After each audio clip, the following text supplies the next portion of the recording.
on a du Marvel. Voilà, on a du Marvel et on a la limite de Kevin Feige. La grande limite. Quel est le truc dont il ne peut pas parler? La drogue. Je vous jure que c'est ça. Salut à tous, à moi, Attention du cinéma. Nous allons revenir un petit peu sur quelques petites informations concernant le MCU. Les gars, je me suis levé il y a... Il est quoi là? Il est midi. Je me suis levé il y a 4 heures.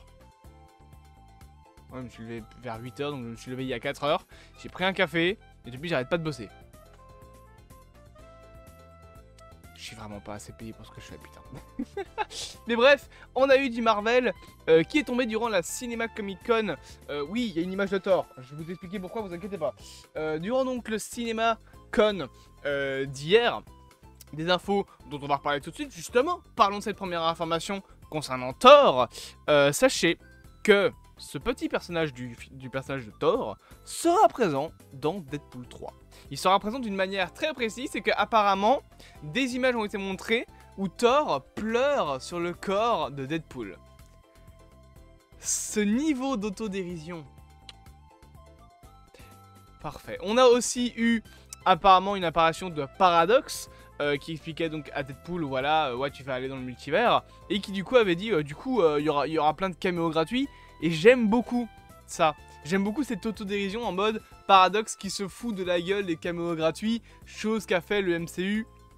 Enfin, en soi, non, pas vraiment. Enfin, genre, il n'était pas gratuit. Les caméos dans No Way Home n'étaient pas gratuits. Et les caméos dans Doctor Strange...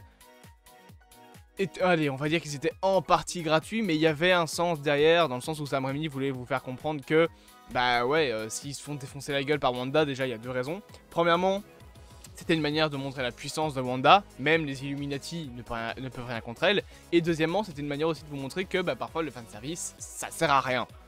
Raison pour laquelle ils meurent tous en fait. Le seul qui survit un petit peu, c'est le seul qui a un petit côté nostalgique, à savoir Patrick Stewart. Il survit un peu plus longtemps que les autres. Enfin, Charles Xavier. Mais donc, on aura Paradox qui parlera également du fait que, bah voilà, il y a plein de caméos gratuits qui vont être faits. On a eu également une notion apparemment qui aurait été donnée où on va parler d'un combat. Je suis en train de remettre un coussin correctement, là mon coussin fond vert. On parlera d'un combat potentiel entre Hulk et Wolverine. Il y aura allusion à ça apparemment dans le film, ce qui est très cool parce que c'est deux gros personnages que beaucoup de gens veulent voir se battre ensemble. Ensuite, deux petits arts promotionnels. Ce premier art avec marqué Best Bubs. Que si je le traduis, je pourrais les traduire par les meilleurs culs. Enfin, Bubs. Ça veut dire quoi, Bubs? Attendez, je vais regarder. On va aller sur Trad. Non, non, attends, sans mœurs. Trad.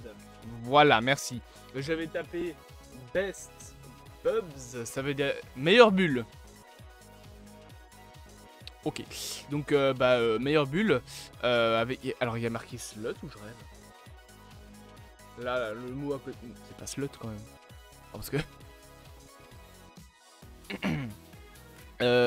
Je pense que c'est pas marqué slut parce que pour ceux qui n'ont aucune notion d'anglais, slut ça veut dire salope.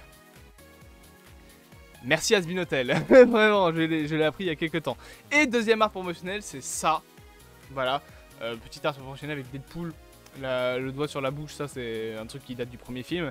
Et Wolverine comme ça avec son masque, ça fait plaisir de le voir. Bien évidemment, et ça fait plaisir aussi de voir le masque. Ça c'est officiel hein. D'ailleurs, c'est pas des trucs professionnels faits par des fans, c'est des trucs officiaux de chez Marvel. Ensuite on a les actus, deux images de Captain America avec quelques lignes de dialogue et quelques informations.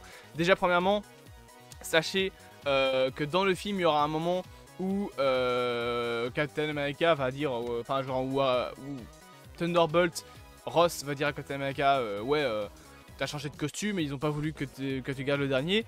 Et non, je raconte n'importe quoi. C'est Captain America qui dit ouais j'ai dû changer de costume. Et Harrison Ford qui dit oui ben moi j'ai dû changer de moustache.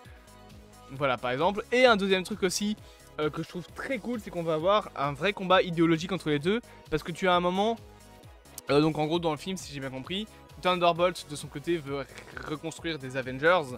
Là où Captain America veut éviter ça justement. Éviter que les Avengers tombent sous le contrôle des États-Unis. Mais donc tu as Harrison Ford qui dit donc Thaddeus Ross, qui dit à Captain America, enfin à Sam Wilson, tu n'es pas Captain America. Et Captain America, donc Sam Wilson, qui lui répond, oui, je sais.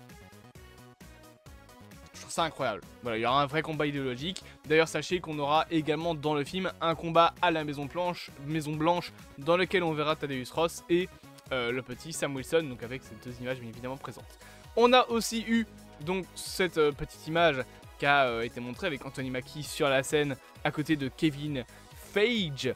Et Kevin Feige nous a donné deux informations. Déjà, premièrement, sachez que The Fantastic Four et Thunderbolt seront tous les deux tournés en format IMAX. Ça, c'est très cool.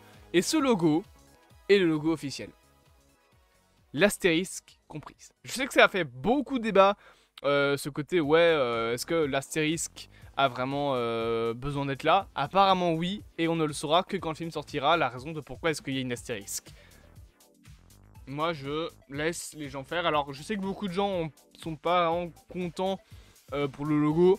Honnêtement, j'ai vu des logos qui étaient plus moches que ça. Mais c'est vrai qu'il fait un peu trop simpliste. Genre, moi j'aurais peut-être un peu plus simplifié ça, pris une police d'écriture un peu plus grosse. Limite, tu prends un police d'écriture de Echo, ça fonctionnait très bien.